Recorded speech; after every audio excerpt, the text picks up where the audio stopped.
Hello ನಮಸ್ಕಾರ. ನಾನಿವತ್ತು cluster beans ಅಂದರೆ ಗೋರಿಕಾಯಿ ಪಲ್ಯ ಮಾಡೋದನ್ನು ತೋರಿಸ್ತೀನಿ. ಮೊದಲಿಗೆ ಗೋರಿಕಾಯನ್ನು ಚೆನ್ನಾಗಿ 2-3 ಸಾರಿ ವಾಶ್ ಮಾಡಿಟ್ಕೊಳ್ಳಿ. ಆಮೇಲೆ ಅದನ್ನು ಚಿಕ್ಕ ಚಿಕ್ಕದಾಗಿ ಕಟ್ ಮಾಡಿಟ್ಕೊಳ್ಳಿ. ನಾನಿಲ್ಲಿ ಅರ್ಧ ಕೆಜಿಯಷ್ಟು ಗೋರಿಕಾಯನ್ನು ತಗೊಂಡಿದ್ದೀನಿ.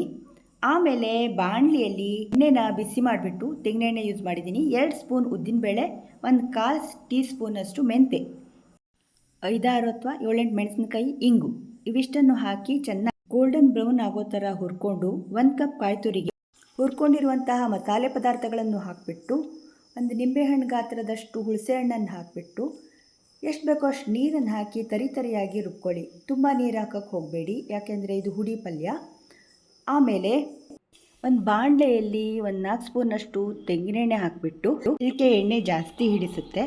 1 ಸ್ಪೂನಷ್ಟು ಉದ್ದಿನಬೇಳೆ, ಆಮೇಲೆ 1 ಸ್ಪೂನಷ್ಟು ಸಾಸಿವೆ ಹಾಕಿಬಿಟ್ಟು, ಸಾಸಿವೆ ಸಿಡಿದ ನಂತರ ಒಂಚೂರು ಇಂಗನ್ನು ಹಾಕಿ, ಆಮೇಲೆ ಅದಕ್ಕೆ ಕರ್ಬೇವಿನ ಸೊಪ್ಪು ಹಾಕಿ ಕಟ್ ಮಾಡಿರುವಂತಹ ಗೋರಿಕಾಯನ್ನು ಹಾಕಿಬಿಟ್ಟು ಇದನ್ನು ಮಿಕ್ಸ್ ಮಾಡಿ ಮುಚ್ಚಿ ಬೇಯಿಸ್ಕೊಳ್ಳಿ. ಮಧ್ಯ ಮಧ್ಯ ಕೈ ಆಡ್ತಾನೆ ಇರಿ, ಇದಕ್ಕೆ ನೀರು ಹಾಕೋದೇನು ಬೇಡ. ಆಮೇಲೆ ಇದು ಚೆನ್ನಾಗಿ ಬೆಂದ ನಂತರ ಇದಕ್ಕೆ 2 ಸ್ಪೂನ್ನಷ್ಟು ಉಪ್ಪು, ಆಮೇಲೆ ಬೆಲ್ಲ ಹಾಗೆ ಇದನ್ನು ಚೆನ್ನಾಗಿ ಮಿಕ್ಸ್ ಮಾಡಿ. ಬೆಲ್ಲ ಕರಗಿದ ನಂತರ ಅದಕ್ಕೆ 1 ಚಿಟಿಕೆ ಅರಿಶಿನ ಪುಡಿಯನ್ನು ಹಾಕಿ, ಆಮೇಲೆ ಈ ರುಬ್ಬಿರುವಂತಹ ಮಸಾಲೆಯನ್ನು ಹಾಕಿ ಚೆನ್ನಾಗಿ ಕೈ ಆಡ್ತಾನೆ ಇರಬೇಕು.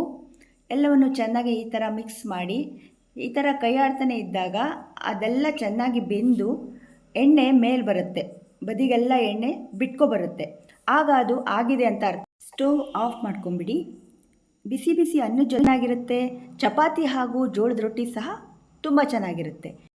ಪ್ರೆಗ್ನೆಂಟ್ ವಿಮೆನ್ ಮತ್ತು ಡಯಾಬಿಟಿಕ್ ಪೇಷಂಟ್ಸಿಗೆ ಸಹ ತುಂಬಾ ಒಳ್ಳೆಯದು ಇದನ್ನು ನಿಯಮಿತವಾಗಿ ಸೇವಿಸೋದ್ರಿಂದ ಶುಗರ್ ಕಂಟ್ರೋಲಿಗೆ ಬರುತ್ತೆ.